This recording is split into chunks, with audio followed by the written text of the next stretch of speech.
Fino, manzanilla, palo cortado. Manzanilla pasada, oloroso, dry sax. Cream, amontillado, Málaga sax. Palm sax, Sherry sax, Canary sax, Ruby, Tiny.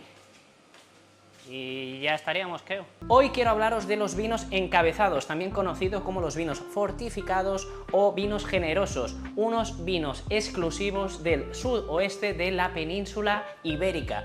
Estos vinos, aparte de estar relacionados con temas coloniales, nos han inspirado a hacer una de nuestras ediciones limitada, el Guarapo Oloroso, la número 14.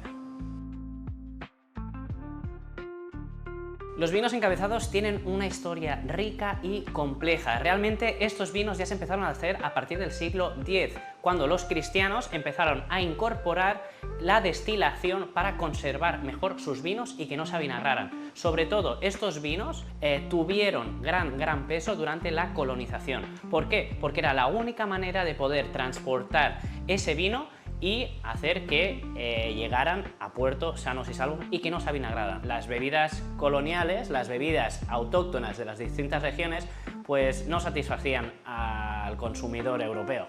¡Hey! ¡Hola! Hola, ¿cómo estás? Llevamos 4 meses en el barco y el vino se nos ha vuelto vinagre. ¿Qué tenéis para beber? No te preocupes, tenemos varias opciones. Por aquí hacemos pulque, que es un jugo fermentado del corazón de un cactus. También tenemos chicha hecha de maíz malteado, masticado por nosotros y fermentado.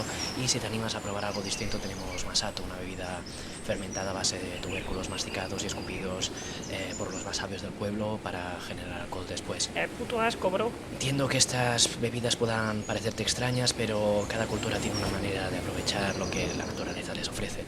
Tal vez lo que realmente te incomoda es la idea de lo desconocido, ¿no? Una especie de miedo a lo diferente que los griegos llamaban xenos y phobos, xenofobia. Pero te invito a dejar esos prejuicios a un lado. Aquí en nuestra tierra hemos aprendido a valorar lo que nos rodea y a crear bebidas que representan nuestra historia y nuestra identidad. ¿Por qué no te das la oportunidad de descubrir algo nuevo? Tal vez encuentres un sabor que te sorprenda. Bueno, ponme agua que en breve te colonizo y te traigo el vino.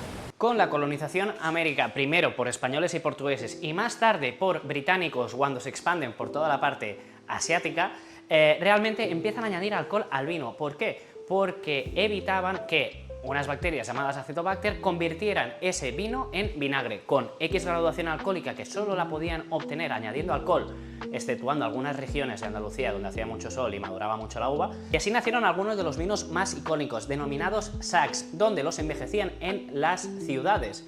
Pasaban del campo en la ciudad y es donde hacían la maduración. Los 4 más famosos eran el Sherry sax en Jerez, Palm sax en Palma de Mallorca, Canary sax en las Canarias y el Málaga sax en Málaga. Todos estos vinos se caracterizaban por la oxidación. Se oxigenaba, eso envejecía y daban unas notas muy características, pero manteniendo el alcohol, que básicamente lo que hacían es que el color poco a poco se fuera volviendo más marrón.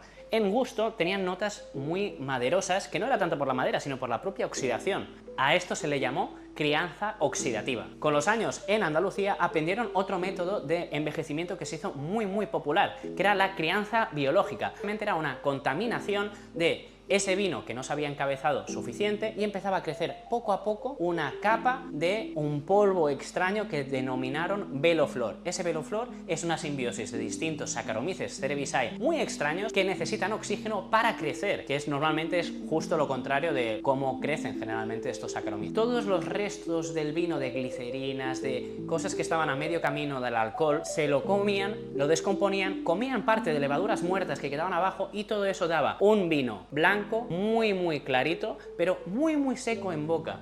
Los más usuales son los finos o las manzanillas. Todo esto siempre se envejecía de forma estática, es decir, el vino tú lo dejabas en la bota y lo olvidabas. ¿Qué daba como resultado? Que cada bota fuera un poco distinta. ¿Qué se hizo para solucionar este problema? Homogeneizarla con un método que se llama soleras y criaderas, y esto es una crianza dinámica, donde cada año lo que hacían era bajar vino y juntarlo con una añada de otros años, de tal manera que se repartían en 2 toneles. Y eso a su vez al año siguiente en otros 2 toneles, y eso a su vez al año siguiente en otros 2 toneles, y esto sí, siempre con parte de espacio para que pueda estar en contacto con oxígeno, ya sea para hacer la crianza oxidativa o hacer la crianza biológica.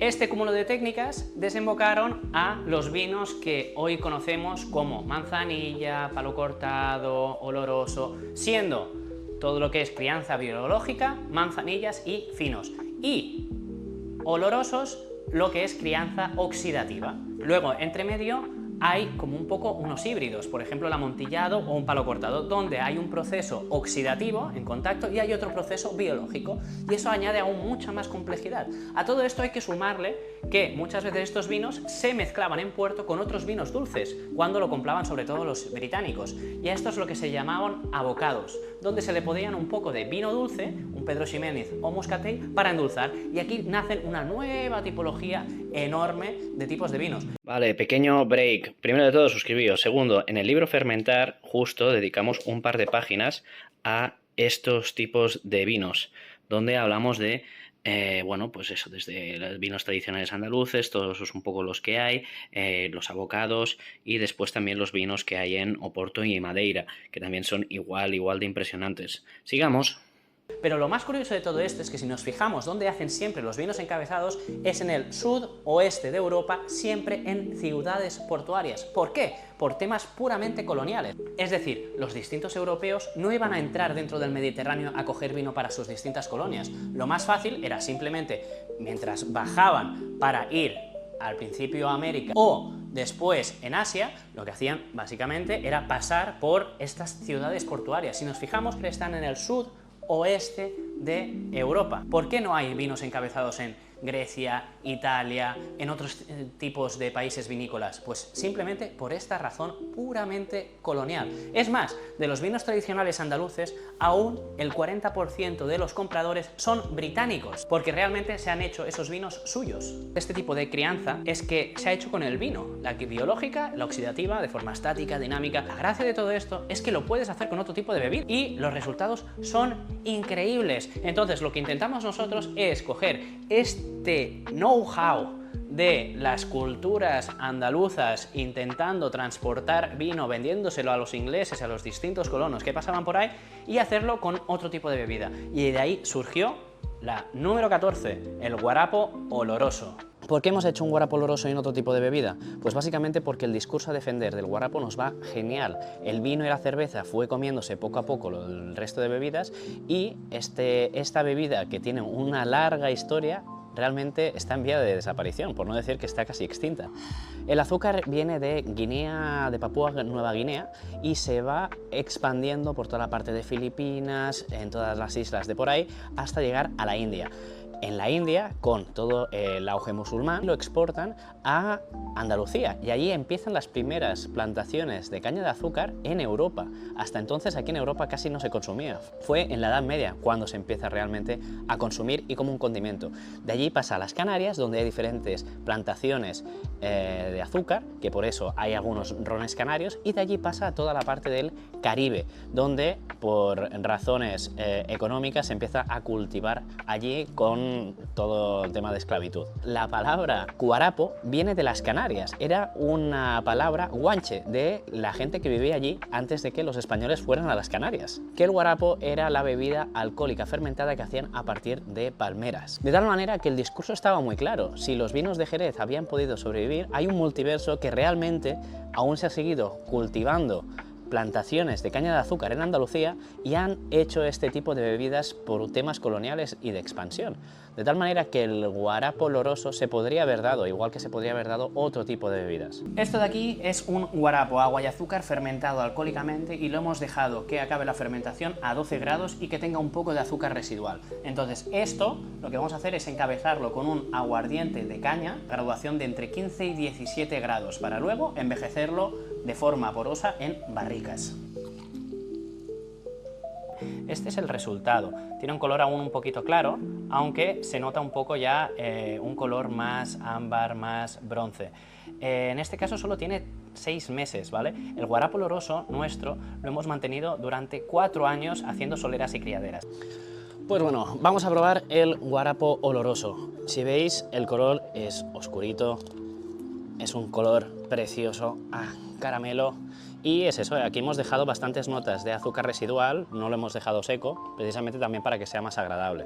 Y es que el nariz, esto a mucha gente se la cuelas en que es un vino de crianza oxidativa, de que es un vino rancio. Es que tiene estas notas a uva pasa, a madera, a roble, a madera vieja, oxidación. Es que este color lo ha cogido simplemente por estar en contacto con oxígeno. Es que es brutal. Así que si queréis probar esta bebida, que ya realmente quedan súper pocos, tenéis aquí el link en nuestra página web de Limited Edition, de los fermentos donde las podéis encontrar. Así que nada, nos vemos en un siguiente vídeo.